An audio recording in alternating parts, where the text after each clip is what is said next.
That's what I was doing. On this thing over here, well, I'll search the engine a little later, but we'll talk about it. Back to Oribe, where we're at. Now you take Oribe and you take the number 1, 2, 3, 4, 5, 6, 7, 8, 9, 10, 11, 12, 13, 14, 15, 16, 17, 18, 19, 20. And what does it take you when you go up to, oh, wait a minute, I did that wrong. You were trying to do 13. 1, 2, well, 13 is to here. 14, 15, 16, 17, 18, 19, 20. Oh, Bonopak. These two places right here. And Palenque. Palenque is a big deal. Palenque is the Red City. That's where that pyramid was, and they had the jade mask of the foliated temple. And guess what their legend says? The mysterious red city of the south. So that's chapter 6 in the Book of the Hopi. Uh-huh. And the mysterious red city that the Hopis were referring to is Palenque. It was already verified by the archaeologists that the roofs of Palenque were all painted red, and it was known as the Red City. Oh, dang. And this is where this comes into play. And here, the mysterious Holy. Red City of the South, where the Hopis said that they had migrated to at one time. And this is the whole story about Red House. Wow, that's really interesting. See what I meant? That we need to do this for the native people to get their attention. Dang, you just like... And then there was another story too that came up on here that soon the people of the many cities and countries were making flying shields and flying on them and attacking one another. So corrupt, and the war came to the third world and to the others, and that's what ended the world. But shows to me that there was more modern technology than were being allowed to be taught in schools and all that. And did you notice Spider Woman was in the next sentence? Yeah, I saw that with she's really. Maybe that's why she showed up. She was like, "You're gonna be talking about me." Spider Woman, because I'm talking about her. And then there's another one too that let me see if I can find the other one. It talks about they're migrating around, and they finally landed on a place that was rocky, but they couldn't land because there was too much. Continuing their migration west, which just means where I'm in my area, the people crossed the wall of mountains that separated east from west, being the axis of the continent, along with the twins in either to send out the vibrations. Eventually they reached the shore of the Sea of the West. I'm going to tell you a story which is going to be interesting, because past Point Grenville, which is in Quinault, there are no sandy beaches. It's all rock. It's all cliffs, just like it says in this book.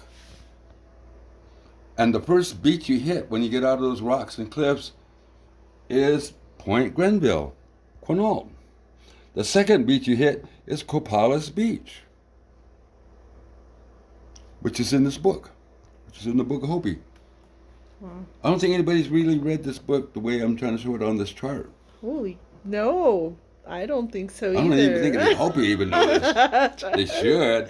I mean, their culture. And I mean, place of the center. I just explained to it why it's a place of the center. It's right exactly between the Pacific Ocean and the Gulf of Mexico. Jesus Christ, Raj. You like are always blowing my mind every time. That's all I have to say. Well, I'm going to tell you the truth. I'm blowing people's mind because I'm tired of all the lies that they're putting up about us native people and our culture out there, and we're believing white archaeologists and Spanish chroniclers instead of believing in ourselves. There's a whole history of America that's being lost here because we're too lazy to get off our red asses to do our own homework and do our own research. There, I said it. So you're scolding the Native Americans? Is that what you're... We need to be proud of ourselves and who we are. We need more natives and less American Indians. We're too assimilated that we're to the point where we're almost as good as being white people. Oh, you mean we have to re-indigenize, decolonize, and re-indigenize? Is about trying to get your red soul back because we lost it to the white Christians. We need to get our red soul back because that's our soul. Our soul don't belong in the Christian world. We don't have nothing to do with Christianity. We have everything to do with our own culture. but we're just too lazy to do our own homework and to our own culture. We allow foreigners to define who we are. There I said it, medicine man or not, you're still making a mistake by listening to the archaeologists, the white archaeologists. You're listening to the Spanish chroniclers over your own people. There I said it again. Speaking of archaeologists, a conquistador sword was found at my grandmother's house, and some archaeologists came in, quote unquote, excavated the site, left. Nobody ever saw or heard from them again about the sword and whatever else they might have found. The other thing, they created the Smithsonian. You want something to hide, you want something to cover it up. That's what they created the Smithsonian for, to hide their colonial nonsense, because they don't want to think people were here that long ago, because it comes down to Aboriginal title. It's colonial nonsense. That's why they say we came across the Bering Strait. Fuck that. We're canoe people. So I was actually going to say with regards to that, a part of what you're talking about is you're talking about academic discrimination, scientific and academic discrimination, Cultural discrimination. Yeah, because we got to be defined by a foreigner's way of how we're supposed to be. We're supposed to be these good little Indians that they have in their little assimilated minds, that we're supposed to be. Well, But it's not a Disney movie. I was gonna say, the Smithsonian also. Well, I guess Western archaeology and anthropology and science and all of that really, a lot of what they've done is force a materialistic sort of view on looking at the universe. So it's only about measurements and things like that. But when it comes to things that are multidimensional, you can't really touch it or see it or feel it. I don't know how to explain it. It's a different paradigm of looking at the universe. It's colonial bullshit. You want mathematical and all of this stuff there? Look, 13 to that water, 13 to that water. 1, 2, 3, 4, 5, 6, 7, 8, 9, 10, 11, 12, 13. 13 to the Gulf of Panama. You want to be exact. You want it to be a fucking science. Let's see them do that. It's bullshit. They've lied to us, and they just only got to act like they are smart. That doesn't mean they have to be smart. They only got to act like they're smart to get the colonial ploy. And when they get the colonial ploy going, that's when they pull the wool over our eyes. Because we believe they're know-it-alls. Well, I was going to say that. When they don't know it all. Well, do they know this? No. Do they care about it? No. Even natives don't even care about this. And it's their culture, and they should. Well, they've never heard about it until now, Raj. Colonial zombies. Well, you can't expect them to know stuff that has not been around for a long time. Get off your lazy red ass and do your own homework and do your research. No excuses. It's your culture. Quit letting foreigners define who you fucking are. Right. Well, what I meant to say by I'm sorry. The explanation and knowing this hasn't, like, you brought it back. It's been around for a very long time. No, I'm the only one that has it. I'm the last person that has the whole history of America here. And I was worried I was going to die. It was all going to go with me. And you reverse engineered this based on the sacred calendar's sacred numbers of 13. I didn't reverse a damn thing. My grandfather was doing, great-great-grandfather was doing this way before I was even born. So it's nice to say I back engineered it when my great-great-grandfather was doing it in the 1800s. What I'm showing you right now. Oh. What I'm showing you right now is the same knowledge he knew, but nobody believed him then either. We believe a fucking white man over ourselves. I could show you proof. I could show the Hopi proof. They'll kiss the Dalai Lama's ass rather than listen to me.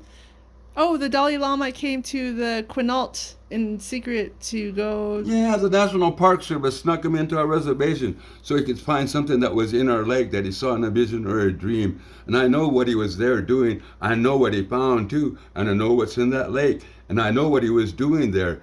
Dalai Lama. Oh. You're being sneaky on here. And they won't even tell our tribe what's in that lake. When I know what's in that lake, and I know what you were doing there, Mr. Tibetan Hindu, has nothing to do with your culture. Well, It has everything to do with our culture. Well, we're kissing the Dalai Lama's ass. Well, I was gonna ask you, but Oh, yes, I think that's a little bit. But you know what? It's true. We need to quit kissing ass. Well, we'll believe a white man, hold a on, black hold on, man, hold on. a yellow man. You're believe going the Dalai on. Lama. I'm showing the Hopis everything that they need to know that they're waiting for. With the guy with the red cape. Oh my God, Colleen. So, can you? Oh yeah. So that's where the whole thing with the Dalai Lama is coming around, because your tribe is known for the red capes. Yeah. What? And the Dalai Lama also happens to Red have cape. a red cape. Quinol.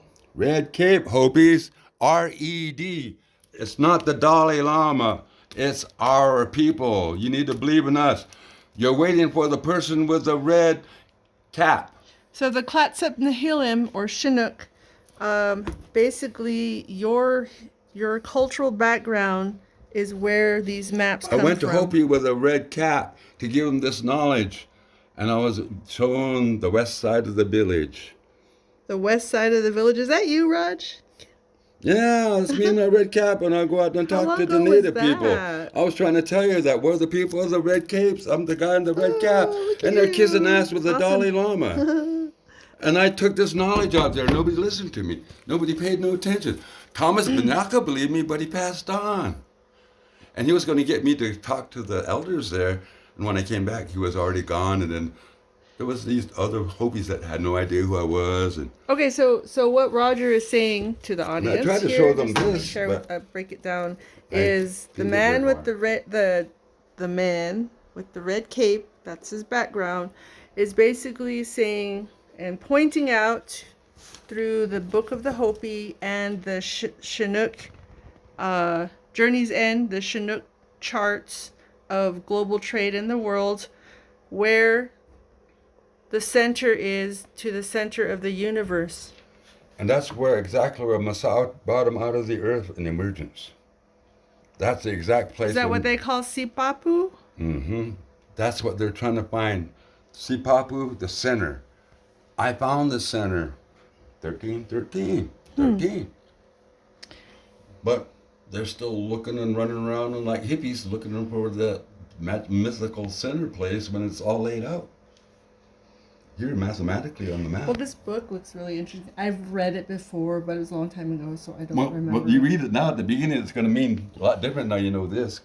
Because I didn't put two and two together until I was putting this together and I was starting to go Well, it kind down of reminds me of that Navajo book I was reading to you that had excerpts from ceremonies, and it talked about how Mount Huerfano, was it Huerfano or Humphrey, was the home Humphreys of the Denetwin monster slayer Nayet Nezgane, and how he stepped through portals to fight the giant stone monster.